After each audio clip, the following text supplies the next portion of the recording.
আসসালামু আলাইকুম। সিম্পল ওয়েবসাইটে মেনু পর্যন্ত আমরা ডিজাইন করেছিলাম গত পর্বে। এই পর্বে আমরা পরের কাজগুলো শুরু করব। আমি প্রথমেই আমার টেক্সট এডিটরকে ওপেন করে নিচ্ছি, ব্র্যাকেটস। আপনারা স্টার্ট থেকে ওপেন করে নেবেন। আমি উইন্ডোজ আর বাটন দিয়ে রানের মাধ্যমে ওপেন করে নিলাম।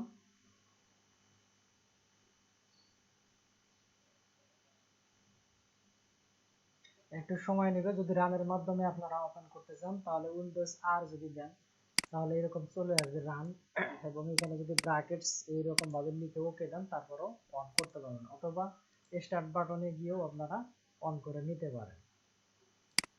তো ওপেন হয়ে গেল। আমি আমার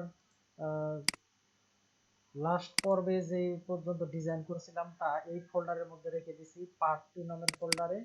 এইখান থেকে আমি ইমেজ নামের ফোল্ডার, index.html এবং style.css এই তিনটা ফাইলকে কপি করে নিচ্ছি। কপি, এবং আমি নতুন আরো একটা ফোল্ডার ক্রিয়েট করছি part3 নামে, এখানে আমি পেস্ট করে দিচ্ছি। এবার আমি এই ইন্ডেক্সকে ওপেন করতেছি এবং আমার আগের ইন্ডেক্স ফাইলকে ক্লোজ করতেছি। তো এই পর্যন্ত আমাদের ডিজাইন করা ছিল। এখন আমরা index.html এবং style.css কে ব্র্যাকেটস এর মাধ্যমে ওপেন করে নিব।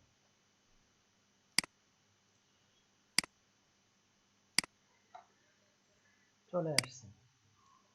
তো রাইটে আমার style.css আছে এবং লেফটে আমার index.html আছে। তাই এখন আমরা যেটা করতে পারি, আমাদের মেনুর কাজ শেষ, এখন আমরা একটা এইদিকে সাইড বার দিতে পারি।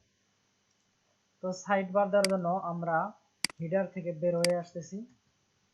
আমরা একটা ক্লাস নিচ্ছি, লেফট সাইড বার। আমি লেফট সাইড বারকে স্টাইল শিটে নিয়ে আসতেছি, যেহেতু ক্লাস ডট দিচ্ছি, এবং আমি এর একটা হাইট উইডথ দিয়ে দিচ্ছি। আমি উইডথ দিচ্ছি 20%। 20% কেন দিলাম তাহলে আমরা এর আগে আলোচনা করছি যে আমার এই দিকটা আছে মূলত আমার মেইনের মধ্যে।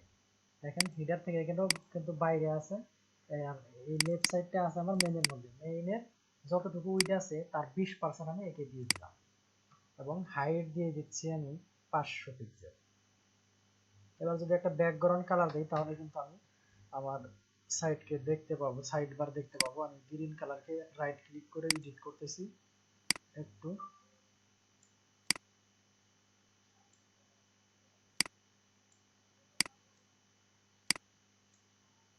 এডিট করে নিলাম। আমি কন্ট্রোল এস দিয়ে সেভ দিচ্ছি, ইন্ডেক্স ফাইলে সেভ দিচ্ছি। এবার আমি যদি রিলোড করি তাহলে দেখতে পাবো যে আমার সাইড বার কিন্তু চলে আসছে। তো 25% দিতে পারি, আমি একটু কম মনে হচ্ছে, এখানে আমি 25% দিচ্ছি। এবার ঠিক আছে। এবার আমরা এখানে সাইড বারের মধ্যে কিছু মেনুর মতো কিছু অ্যাড করে দেবো, এখানে যেখানে ক্লিক করে অন্য পেজে যাইতে পারবে। তো আমরা এদিকে একটা এখানে এই ডিবের মধ্যে একটা ইউএল নিচ্ছি, ইউএল এলআই। আমরা জানি যে কিভাবে লিস্ট নিতে হয়। আমি এখানে প্রথমে দিয়ে দিচ্ছি সার্ভিসেস নামের একটা দিলাম, এবং এটাকে আমি আরো ডুপ্লিকেট করতেছি। শেষে ক্লিক করে কন্ট্রোল ডি চাপলে ডুপ্লিকেট হতে থাকবে। আমি দিলাম এনআইডি অ্যাপ্লিকেশন, এরপর আমি দিতে পারি বার্থ সার্টিফিকেট, এরকম মেনু থাকতে পারে। আমি এই কয়েকটা দিয়ে দিলাম কপি করে। এবার দেখি কেমন আসছে। এই অবস্থা চলে আসছে। তো আমরা ডটগুলো সরাই ফেলবো, এবং নিচে নিচে থাকবে, একটু ফাঁকা করে স্টাইলিশ করবো। এই জন্য ডটগুলো সরানোর জন্য আমরা অলরেডি জানি যে লিস্ট স্টাইল নাম দিতে হয়। যেহেতু আমার ইউএলটা আছে লেফট সাইডের মধ্যে, আমি ক্লাসটা সহ নিলাম। এবার যদি আমি ইন্টার দিয়ে নিলাম, একটু উপরে তুলে নিলাম, তো আমি দিচ্ছি লিস্ট স্টাইল নাম। সেভ দিলাম, রিলোড দিলাম, চলে গেছে।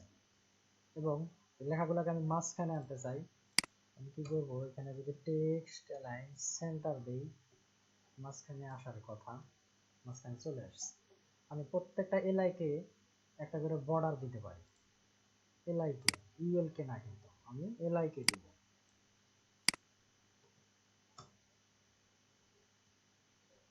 ইন্টার দিয়ে দিলাম।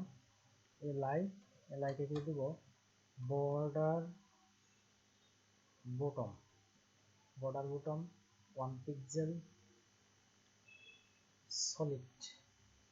Solid black. ব্ল্যাক না লিখলেও অটোমেটিক্যালি পাওয়ার কথা। দেখেন এদের কিন্তু একটু একটা করে বর্ডার চলে আসছে প্রত্যেকটাতেই। আমি পেডিং দিতে পারি, পেডিং উপরে নিচে 15 পিক্সেল, আর ডানে বামে আমার দরকার নেই, ডানে বামে 0 পিক্সেল। সুন্দর হয়ে আসছে অনেকটা।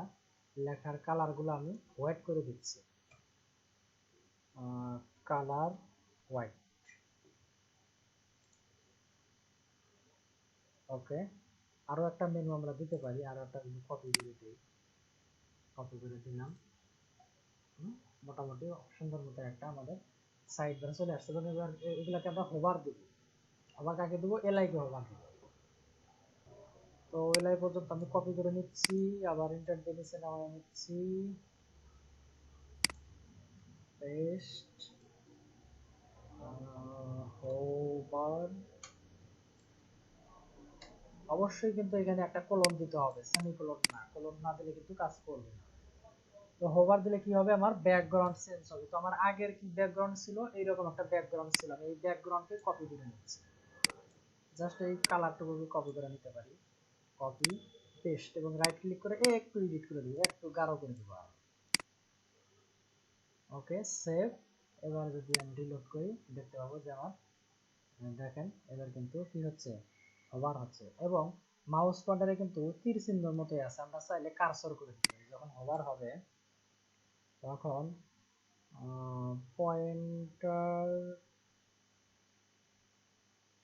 পয়েন্টার অথবা মাউস আছে নাকি, পয়েন্টার মেবি নাই, কি যেন নামে আছে। আচ্ছা, যাই হোক, ওটা আমি পরে দেখাই দিব এক সময়। আপাতত এরকমই থাকুক। এবার আমরা ফুটার নিতে পারি। ফুটার নামে যে ডিপটা আমাদের ছিল, তার আগে আমরা কিন্তু এখানে মেইন বডিতে কিছু কন্টেন্ট দিতে পারি। তো এই ভিডিও বড় হয়ে যাচ্ছে, আমরা পরের ভিডিওতে এই বডিতে কিছু কন্টেন্ট দেব, এবং তার পরের ভিডিওতে আমরা ফুটার শেষ করে ফেলবো ইনশাআল্লাহ।